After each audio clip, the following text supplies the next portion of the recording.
Hola, soy Danilo Silva, ingeniero de proyectos en Sanjiro. Tengo más de 10 años de experiencia en proyectos eléctricos y hoy vengo a hablarles sobre las diferencias entre sistemas on-grid y off-grid.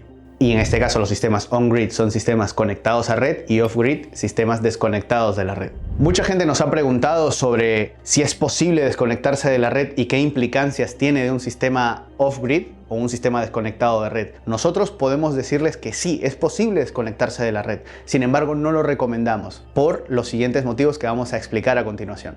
El primero de ellos es el recurso solar, que es irregular. Podemos tener un día totalmente soleado u otro día con lluvia u otro día donde hayan muchas nubes, y como nosotros dependemos directamente de la irradiación solar que llega hacia nuestras placas, esta produce energía que no es constante, y si en algún momento tenemos alguna carga que requiera de energía que deba ser suministrada por las placas, si no tenemos una batería lo suficientemente potente como para suplir ese déficit que tenemos de la energía producida por el sol, nuestros equipos directamente no van a funcionar o se van a apagar. El segundo punto son las baterías. En un sistema conectado a red o en un sistema on-grid, las baterías se utilizan como buffer, es decir, lo que vamos a utilizar de energía producida por las placas va a ir directamente hacia nuestras cargas y el excedente lo vamos a utilizar como batería para utilizarlas en la noche. Es decir, nuestra autonomía no va a ser mayor de unas cuantas horas, mientras que en un sistema desconectado de red o off-grid el dimensionamiento de baterías es totalmente distinto, ya que nosotros vamos a depender del recurso solar anual y debemos considerar los días de no sol, es decir, cuántos días nosotros consideramos que no va a haber sol y que las baterías son las que van a suplir nuestras cargas. Y es por ello que en un sistema conectado a red la batería puede ser muy pequeña, de unos 3, 4, 5 kilovatios hora,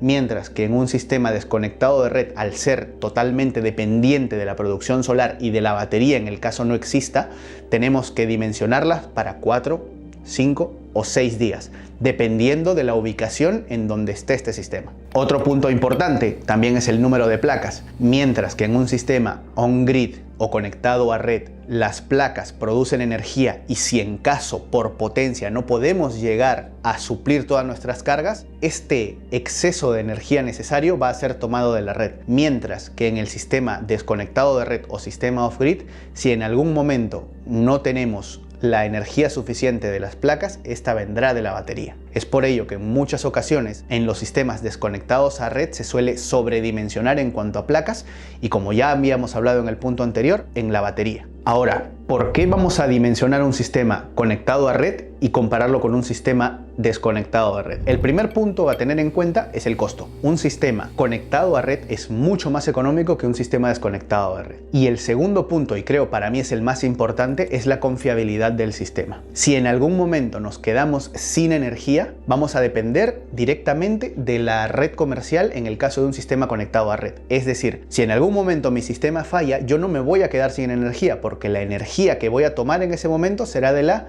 energía comercial o energía de la comercializadora. Mientras que en un sistema desconectado de red, si por algún motivo fallase alguno de los elementos, ya sea las placas o el inversor, automáticamente me estaré quedando sin energía. Es por ello que nosotros recomendamos siempre un sistema conectado a red versus un sistema desconectado, por costo y por eficiencia y por confiabilidad. En general, los sistemas desconectados de red solamente tienen sentido si estás en un lugar donde la energía eléctrica comercial no llega y debes estar obligado a utilizar este sistema. Y siempre tener en cuenta un sistema de backup como puede ser un generador a combustible en el caso de alguno de los elementos fallen. Y si tienes alguna instalación cerca de energía eléctrica, es por ello que nosotros recomendamos los sistemas on-grid. Esperamos haber resuelto sus dudas entre cuándo elegir un sistema on-grid o conectado a red versus un sistema desconectado a red u off-grid. Los leemos en la caja de comentarios ante sus dudas y estamos atentos.